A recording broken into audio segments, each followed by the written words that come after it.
years. 19 years ago, this month, he started at a salary of $22,000. So he makes a little more than that now, but I just don't know where time goes. Gary initially came on with 10 other people. 3 of them never made it out of the police academy, and after he leaves, only 3 will be left. Mark, Carl, and Richie will be the only ones left, Gary. Gary did... We don't count as either. You meant people that can't. Tommy actually was... When these people dropped out, I think we slid Tommy into the academy after we already started. Is that correct? What were you thinking? That's why I wasn't counting, because technically you didn't come on with it. It was a little after. Always an afterthought. Gary spent almost his entire career in patrol, did an outstanding job. For a while he worked in traffic and safety. He also spent part of his career in records, but we're not going to go into that. What I really wanted to talk about today, very briefly, was just the job that Gary did as PBA president. With all my years on the department, I was SOA president for a decade, but I have never seen anybody do as good a job as Gary did. And as chief, traditionally the chief and the PBA president usually don't get along, usually butt heads, because of course the PBA president is fighting for the rights of the officer, and the chief is fighting for the rights of administration. So I was really happy with Gary, because Gary and I would sit down and we'd talk, and common sense and would prevail, and we negotiate things and agree on things, and we work together, and the department and the township and the officers really benefit tremendously from that. So I have a lot of respect for Gary. He was always the voice of reason when we would negotiate, and I just appreciate so much the relationship that we had, where we got along together, and a lot of times, you know, he would give and not hold things exactly to the contract, and I would do likewise, and it made for an excellent relationship. So Gary, from the bottom of my heart, thank you. I appreciate all of your initiatives you did with the PBA, from the township cleanup to the soup kitchens, to the coat drives. You just did a fantastic job, and I'm extremely sorry to see you leave. I think you should stay for at least another 6 years, so you have your 25 years in here. I know I can't hold you to that, but I wish I could. So I'd just like to take a minute. We have Committeeman Lichtenstein in the audience. He's our police liaison. Mayor, would you like to say a couple words? I'm sure you can say something about Gary. I'll just say from here that Gary told me he wants us to start the officer's salary at $22,000. So thanks, but I don't think I'm going to be able to add, and I think this is big for the police, not the politicians. I'm just here to show you support, and really thank you all. Thank you, Gary, and to your family.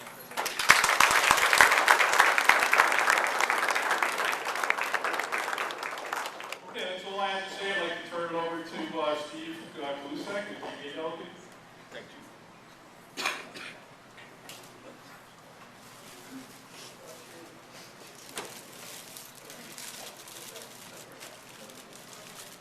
Those from Maryland.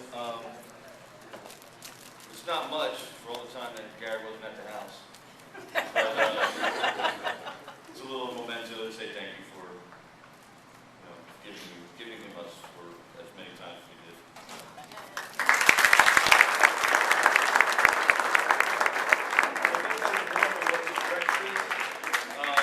Gary has some health problems, so we didn't know what was going to happen today, and we wanted to make sure that we had everything covered. Crystal, EMT, is sitting right there just in case. She said even if you don't need it, she might give you mouth to mouth. Slow this down. I'm feeling a little perplexed. Knock out. I actually wrote something, so bear with me. There.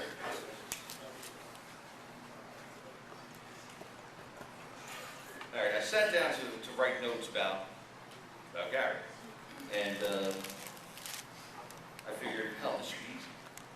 I've known the guy for 35 plus years, and the more I'm sitting there, I'm like, man, this is kind of complicated, because of the hundreds and hundreds and hundreds and one things that we've done together, I can't figure out what to put on paper.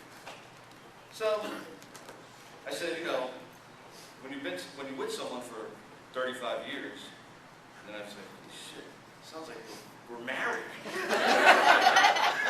And I'm going, and I go, you know, and no offense, Gary, I would have been a guy.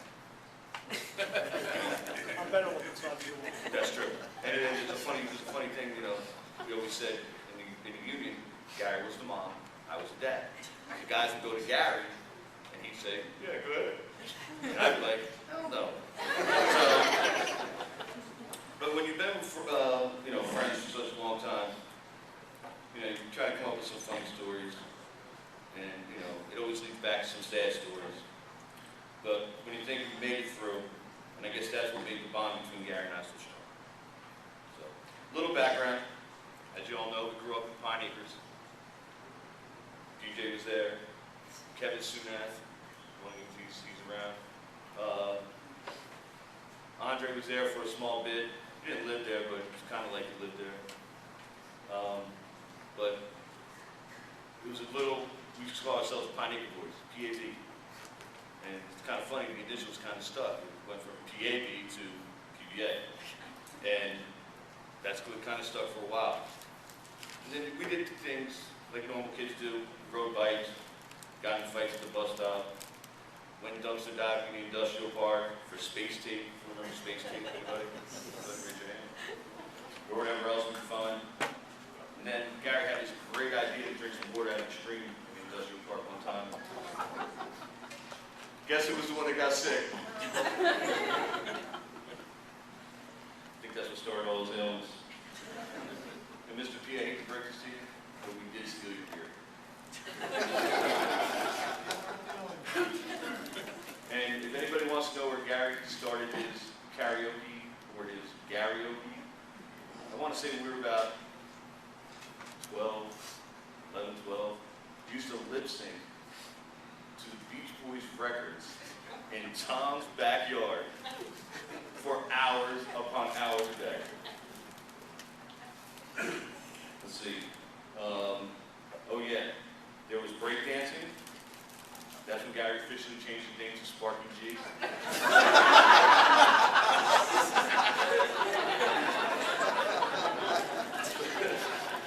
Let's see, there was This is mohawks. turning into a roast. There was mohawks. There was learning to whistle with our fingers, with acorn. Used to whistle with acorn.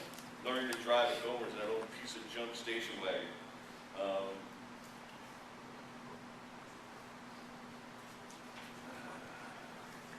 Then we had high school. There was cars and girlfriends. Gary had a mullet. Yes, he did. And high school wasn't too many stories about high school. Gary was a goody two-shoes back then. He was all wrapped up in a girl. Then there was security, where we worked bike patrol. That's when Gary met Mary. If anybody wants to hear more about that story, ask her in private.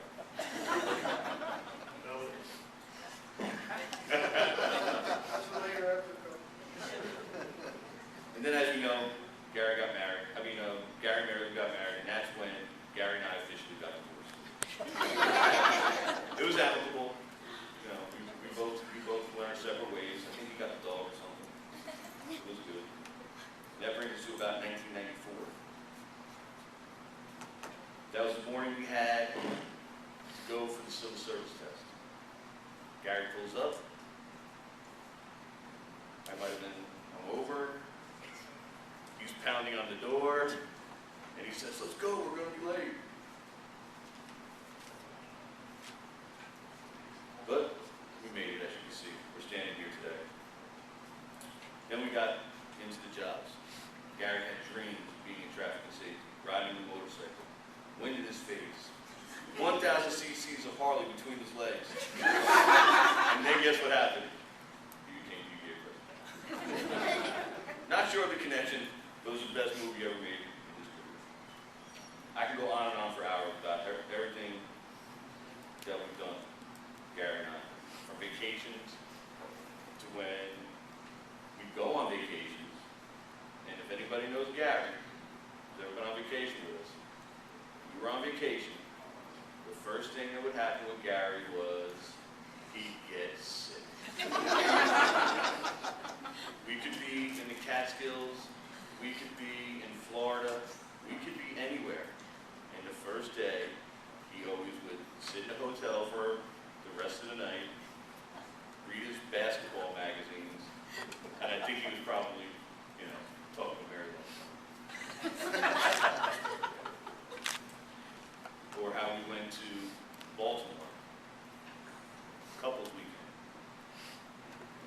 drinking,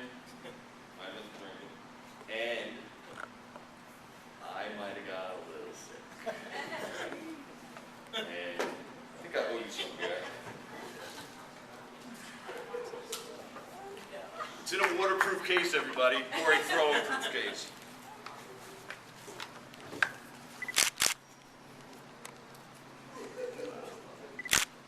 I might have threw up on his watch in the bar, and he did one of these.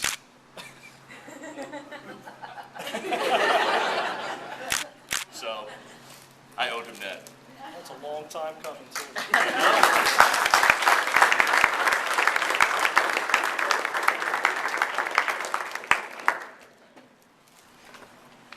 But on a lighter note, I honestly believe Gary's the only man I've ever hugged for more than 1 minute, twice in my life. What?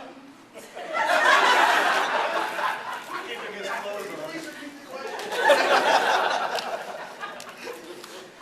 It was in my driveway. Gary knows the stories. The day his brother died, the day my father. Right in the driveway of my neighbors. Never forget those days. Or the ride to the hospital after I broke my collarbone on my basketball. I don't think it was broke, honestly, until I got in a car with him and he bounced me from door to door.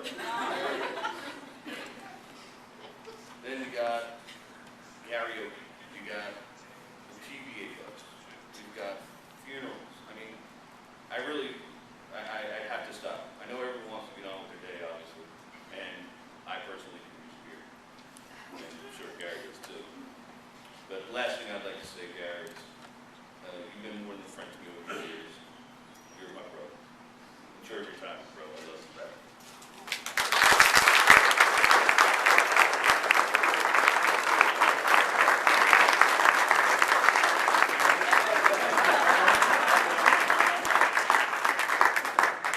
I'd like to give Gary's silver life card and a silver.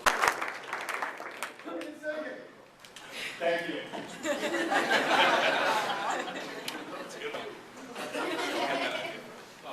Just for the record, the whole water drinking incident in the industrial park, that was Steve's idea. Steve, which we called him Nature Boy Steve Kalusak, always knew a shortcut, always knew what the best thing was to do when we were out in nature, told us that if you spit in water and the spit stays together, it's not safe to drink. But if you spit in water and it dissipates, then it's safe to drink. So we all drank it. And yes, I think it's safe for 2 days. We would drink water from the industrial park. We did. I'm going to keep this short because I'm not going to cry. No, I'm not. I'd like to thank everybody. I'd like to thank everybody for coming today. I didn't realize I knew this many people, so it's nice that everybody came out. Again, I'm not going to cry, so I'm going to keep this really short and sweet. I want to thank my family for being there for me.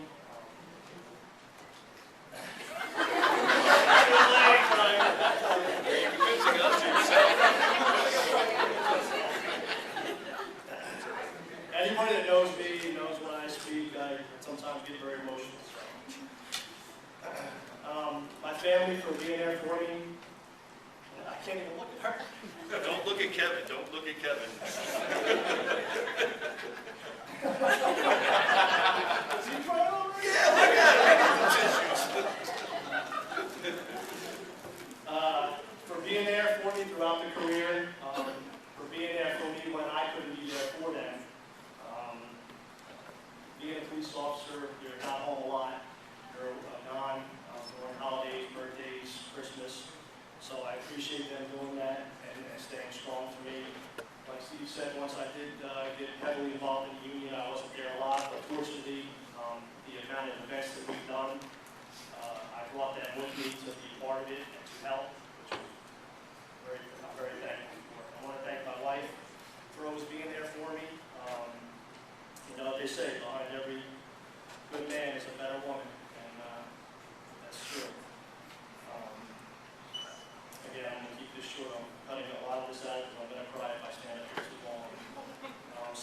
already touched on a lot of stuff that me and him have done growing up. I'm sorry, backtrack. I want to thank my brother Ray too. If it wasn't for him, I probably wouldn't be here today. Back when I took the test the first time, I didn't make a grade. He told me to stay with it. I was frustrated. I wasn't even going to do it at that point. I was back in the late 90s, right? Early 80s, early 90s. Right. And we took the test with Steve. But again, my brother Ray told me to stay with it, stay focused. And thank you, Ray.